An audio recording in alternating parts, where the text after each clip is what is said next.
Hey gang, Max here with PhoneArena.com, CES 2014, and we are at the Samsung exhibit. One of the things that Samsung announced near the end of their press event yesterday was the introduction of the Samsung Galaxy Camera 2, and that's what we have here. This bad boy is essentially, believe it or not, unchanged from last year's model. There are some subtle differences that render it like version 2.0 of this fine camera.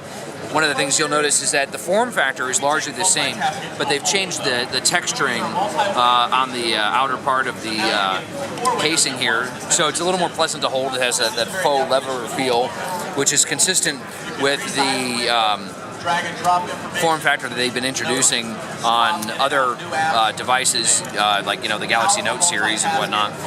As far as the rest of the device itself, on layer we have Android 4.3, we have the same 16.9 megapixel camera with a backside illuminated sensor, has optical image stabilization. Android 4.3 Jelly Bean is running the show. And as far as like new features, one of the new ones is that you can see that's tangible is the selfie alarm. So the way that works with the selfie alarm is you point this camera at yourself, and then it will sound an alarm, and then it will automatically take the picture. You don't even have to hit the shutter key in order to take a selfie or a high-resolution selfie anyway with this bad boy. As far as the user interface itself, it is the same familiar TouchWiz that is available on all Samsung Android devices. You have full access to everything that the Samsung ecosystem offers, as well as the whole access to the Google Play Store and all the apps. The only thing this device won't do is make a phone call on a cellular network. Ironically, the only thing this device won't do either is it won't do picture exchange on a cellular network either, because right now the Galaxy Camera 2 is slated to be a Wi-Fi only device. Obviously, probably a marketing and sales decision made based on the sales numbers from the first camera when it came out last year. Also added to the Galaxy Camera 2 is the NFC, so you can tap to send pictures, obviously do exchange via Bluetooth, Bluetooth Direct, and everything else.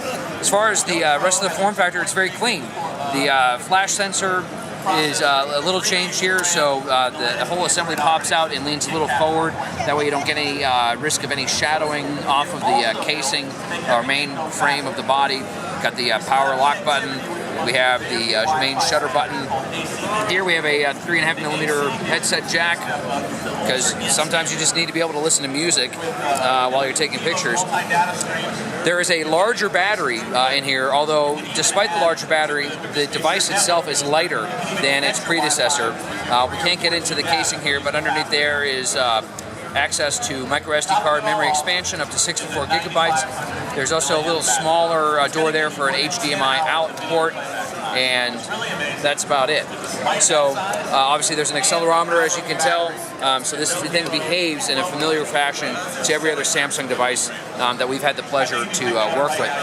In terms of photo quality of the sensor itself, we've taken a bunch of pictures with it, and we've included them in our article here, so you can take a look at some of the photo samples that we took with this thing.